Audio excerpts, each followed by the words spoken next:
We've got the 12-foot piece of 1.5 by 2-inch tubing mounted in the vise, and I've got the linear rail set on top. We're actually, I talked about before I was going to just pull this thing out with the pallet jack, but we've got enough room between here and my little grinder slash catch all my crap station there, that I can basically do it on one side and then flip it over and go the other way.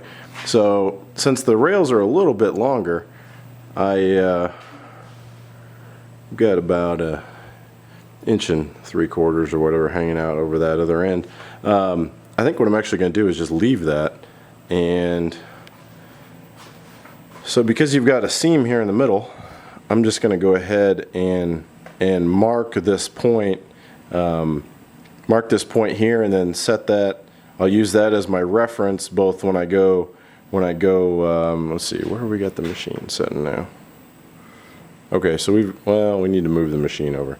I need to move it so that I can do a full motion, because we should move this further over. Although we can probably do that with the way it's setting. Do a full motion with it clamped. I guess I can just move the workpiece. But basically, I'll start from this point and go that way, and then I'll turn it around in the machine and start from this point and go that way. And then we can only do about 18 inches side to side, so we'll do that many holes and then move it and re-zero it. I've got the bar clamped up now in the position so that the punch mark that I made is at the furthest travel point that we can go in that direction. So basically we'll start here and work our way back to basically where we are right now. I use the Hiwin to find the center of this pipe, and then also the Z, and I set on the punch mark that I made with my centering drill. I'm actually noticing on this camera, I'm not drooling on myself. I was just out in the rain a little bit, and if you hear background noise, I'm not in a war zone. It's New Year's Eve, and we're both home sick. She's worse than I am, but so I'm out here in the shop making videos on New Year's Eve at 11 o'clock. So we're going to see if we can make some progress on this thing. I'm going to run it and see what we come out with.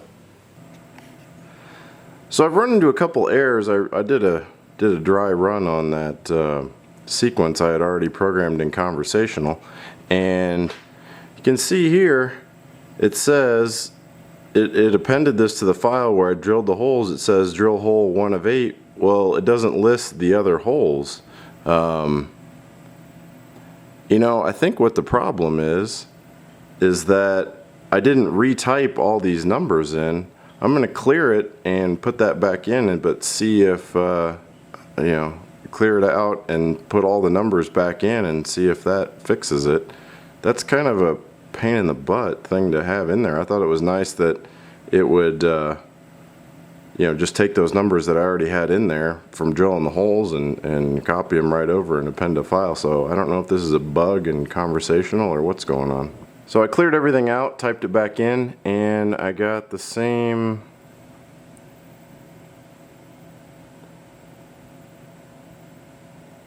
result. So unless I'm missing something, which I'm not sure what that would be. I mean, I'm going to go in and manually fix it. I'll just copy the holes from the drilling run, but I'm not sure what's causing that problem. If anybody's got any ideas, just send me a message. I manually updated the code, so we're all good with the extra holes.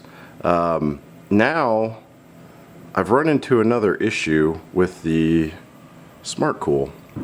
I was going to use, well, I am still going to use this, but I went in and put we talked about this in the SmartCool video, but I went in and put the P0, which takes it to the end of the tool.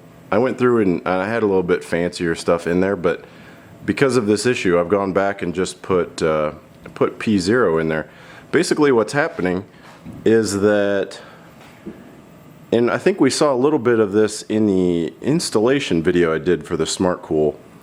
When you run it from the MDI line, it seems to sometimes go to a different position than what you get when you run it in a cycle. And I'm getting variation, it looks like between cycles. So I'm going to run it here. I've got my Z0 up off the workpiece, so it's just going to run through. The other thing I did do in here that I left in is just to kind of play around with the idea. I've got at the end of each cycle, before it switches out the tool, I switch it over to the air and do a wiggle with the air blast, and then do a dwell time in the G code before putting the tool away. I guess the idea of that is just to clean the tool up before it goes back in the tool changer. You know, it could be a cool thing to use if it works. It's unnecessary for this project, but I'm gonna go ahead and run this here, and we'll see.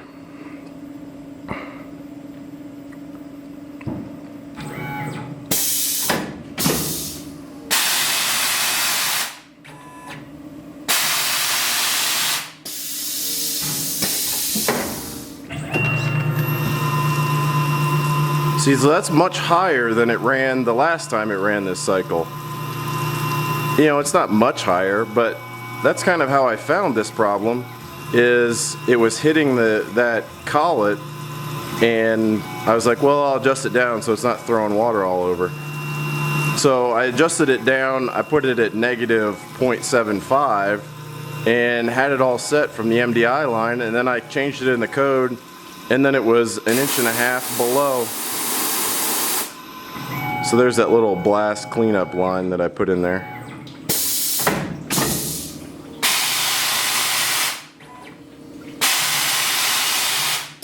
I really like that spindle light. It makes everything look pretty. Yeah, so again, we're at P0 and it's way below the drill.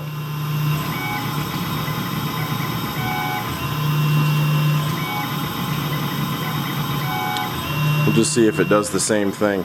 And it's gone through this same exact code without any changes other than what I just did with changing those holes. It's gone through this exact same code and worked perfectly. So it's kind of concerning that it's not repeatable, because that sort of defeats the purpose. If it's repeatable and you just have to code around it, even if the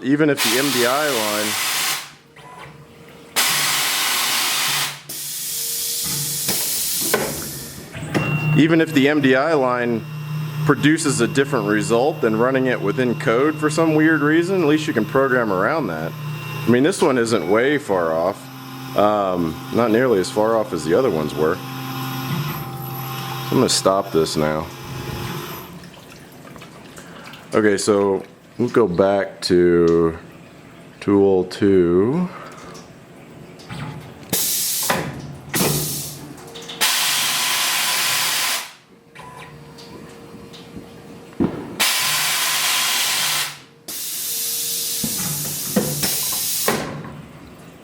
Okay, so now we're going to do M8 P0. And see, that's perfect. That's right where it's supposed to be.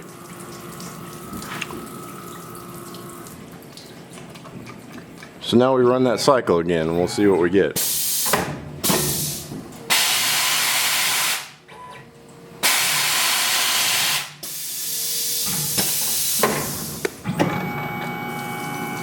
Yeah. So now you can see it's not, so same code, I haven't changed anything. Now it's not hitting the tool holder. I mean, that's a pretty small difference, whatever, but that drill, it was way off.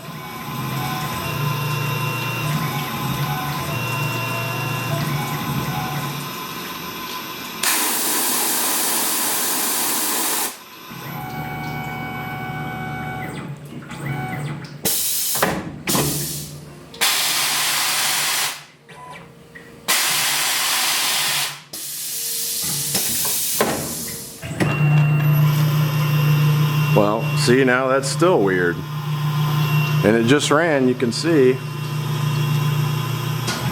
M8P0, which is the same thing I ran. So just for fun, we'll type the exact same code, M8P0. Now, maybe it has something to do with tool change. Okay, let's change the tool.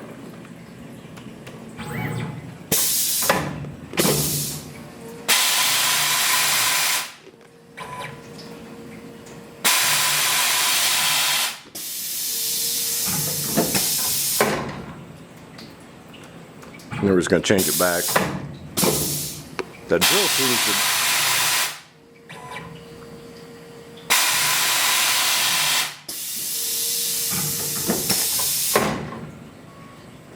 Okay. M8 P0. Perfect. Okay, stop. Cycle start.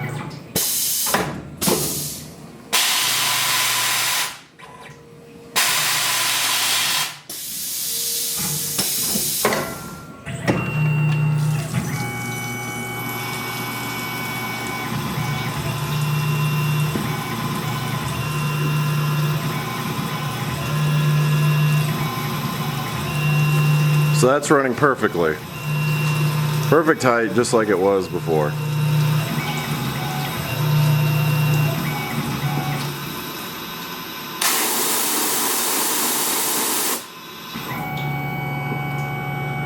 You know, almost, I wonder if it's that wiggle that's doing it.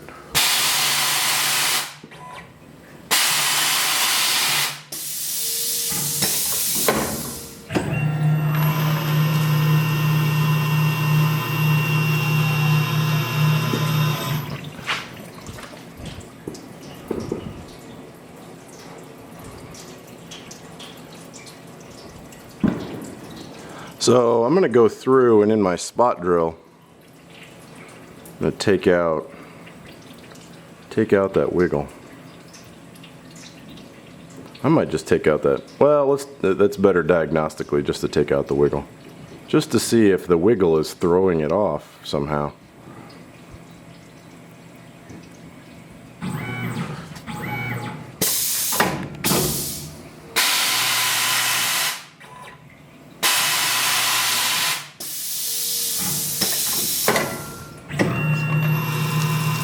Nope. So we're off here just to start. Again, that's not a huge distance off, but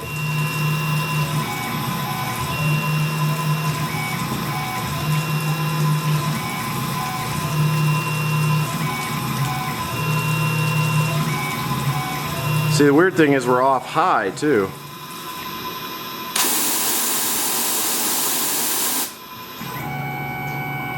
Okay, so we had the air blast, but no wiggle. Now we switch to our drill.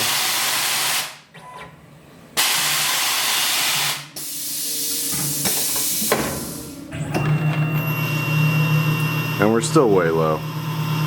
Okay, so that's not the problem. Just to do one more thing.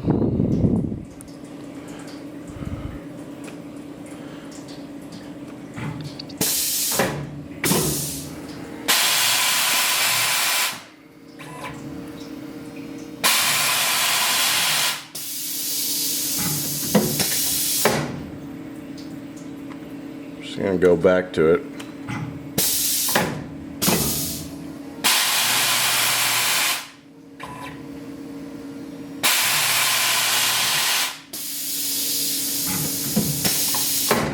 Okay, now we're gonna manually M8P0,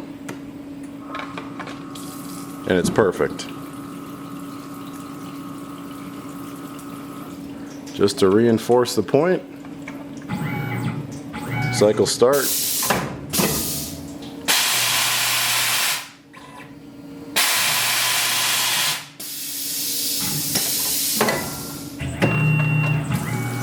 Perfect.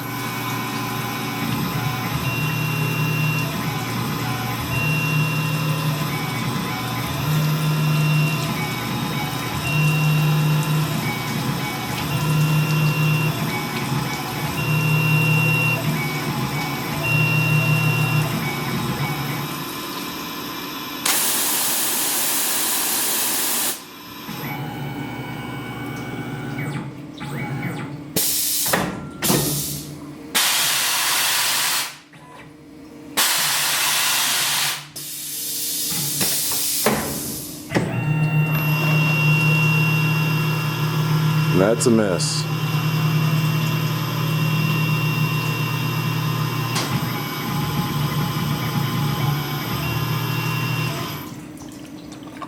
Yeah, I don't know. That's a puzzle. I'm gonna play around with it, see if I come up with anything. Well, I'm pretty sure I just solved the problem I was trying to hunt down with the SmartCool, and I caused it. When I went into conversational, I didn't have the right tool number in for my drill, and I had already typed in all those numbers, so I just went in and edited the G code. Well, I changed the tool number, but I didn't change the H code for it to look up the height in that in the offsets table. So that would explain why we were getting the SmartCool doing the strange things that it was, where it was pointing in the wrong spot. This should solve it. I'm gonna let it run with the basic setup I have now with Z0 in there, and then on some, I mean, I've got a bunch of these holes to drill, so I'm gonna play with the put back in the stuff that I had in there for the different coolant cycles, and see if we can run that and solve that. I mean, it wasn't a problem, I think, with the SmartCool. I think it was just me being sick and, you know, a little bit drunk and eating cough drops and drinking hard cider at the same time, which is not a good combination. But we're gonna go ahead and run this thing and see if that solved it.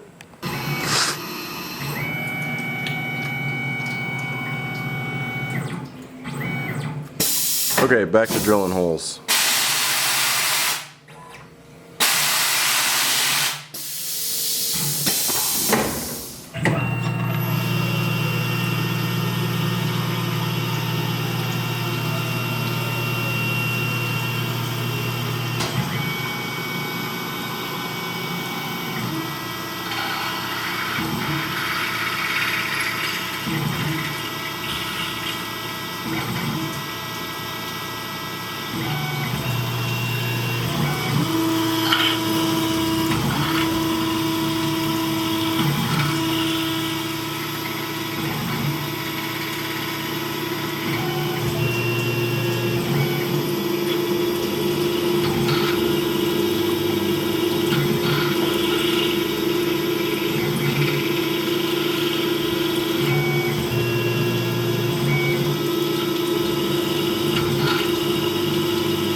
It's interesting the SmartCool isn't moving again.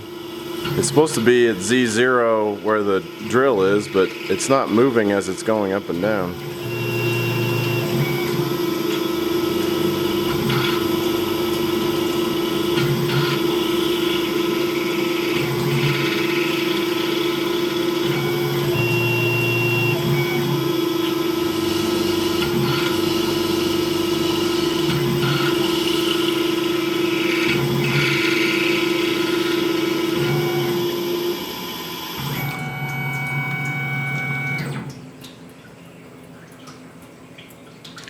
So I'm going to check my holes here. I don't think we got all the way through on all of them.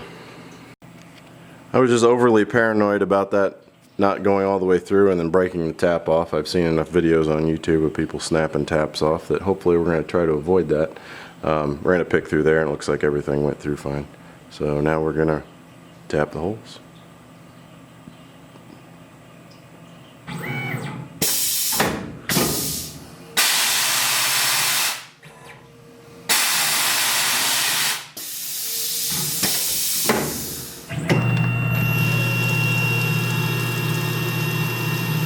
It's kind of scary far off. And now it moved to the right spot.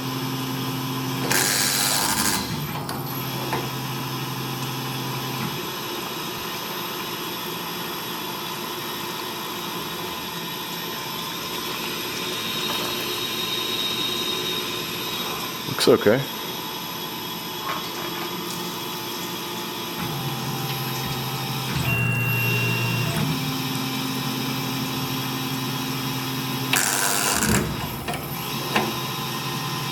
That does not sound good. See if I can figure that out. I really have no idea how I ever got that to work at all the first time. I really have no idea how I got that thing to work at all the first time. I had everything messed up with the tapping. I don't know if I'm just, combination of alcohol and cold medicine and whatever else. But I've got it reset now so that I moved it over so that my Z0 won't rerun the holes that I've already got tapped. And we're going to go ahead and run it, see if we can get a successful full 8 holes out of it. It's going to basically re-drill the first 5. Yeah, I can still do rudimentary math. Let's see.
Must not be perfectly lined up if it's re-drilling the hole a little bit.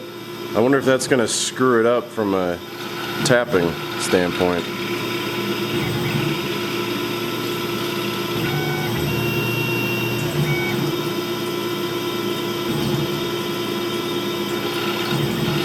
Also, what is the SmartCool doing? It might be a pressure issue.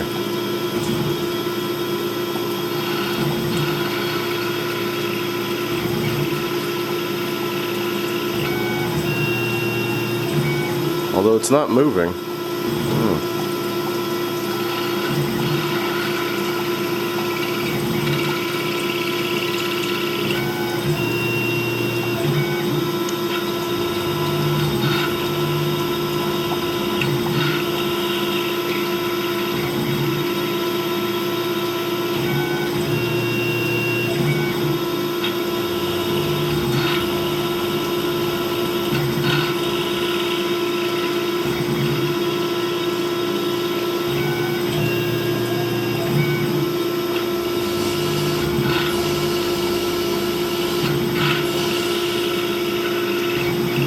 The problem I may be having is that all my coolant is running out the end of the pipe and onto the floor. So I don't know if I've lost enough that it's just not got enough pressure anymore.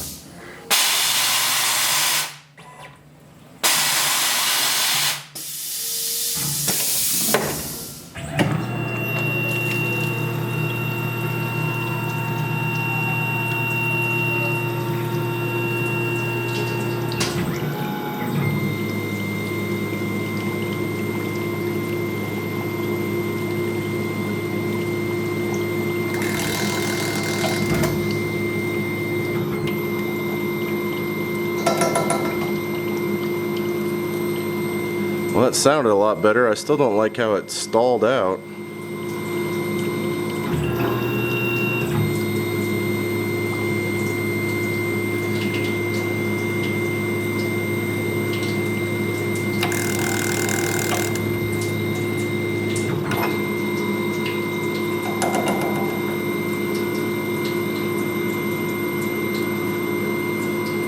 You know, I think I know what the problem is. I think that collet might not be tight enough. There's that quick collet. See if I can fix that. So it's probably fairly clear to anybody who's done this or actually read the directions for the tension compressing tapping head. But there's a little wrench that I do have in my stuff. That I bought all that stuff used. There was a wrench in there that you use to tighten up the quick release where the tap actually connects, which makes sense. If I actually would have been with it enough to be paying attention, I would have seen that it was spinning inside that quick release collet, not that it was anything in the tension compression mechanism. But that probably saved me from my speeds and feeds being so horrendously off. So we're going for a clean run so we can hang this thing up for the night. I've got it zeroed out. I went in and edited, so I took out the first drill hole so I could use that as my zero still to reference, and we should be able to run it now.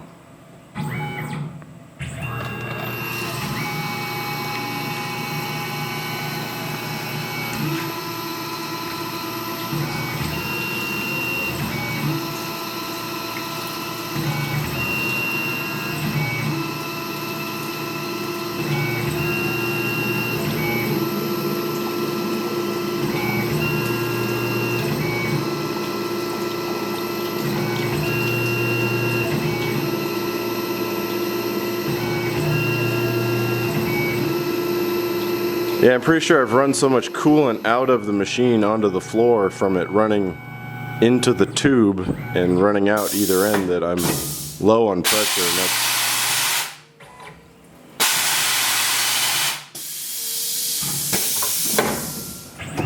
so I've lost so much coolant that I'm low on pressure. As you can see, it's not coming out all that aggressively, which is why the SmartCool is not operating correctly.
Kind of scary on my depth there, but that was a beautiful cut going in. I'm just going to let it run because if I start it, I have to re-zero everything.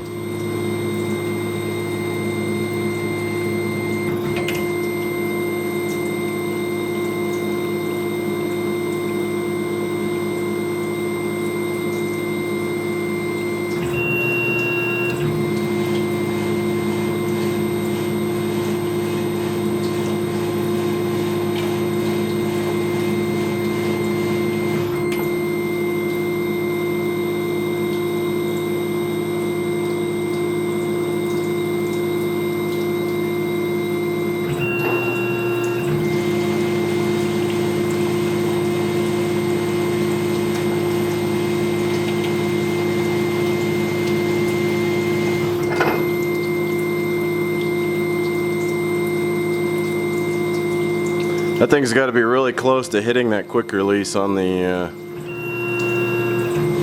on that collet.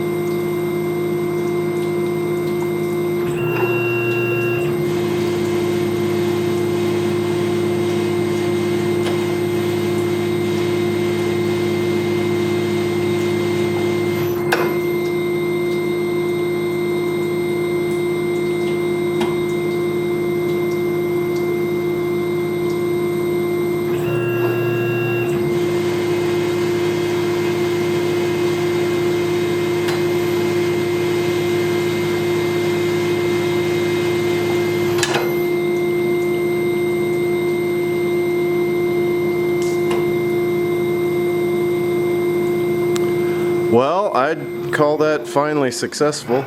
Other than the problem that we're running out of coolant because it keeps running out the end of the tube and onto the floor from every end. Not real sure how, other than to drill a relief hole or something in the middle and then cap it. I don't know how you solve that problem when you're trying to run a 12-foot piece through here and it's hanging out both sides. But I think that's going to do it.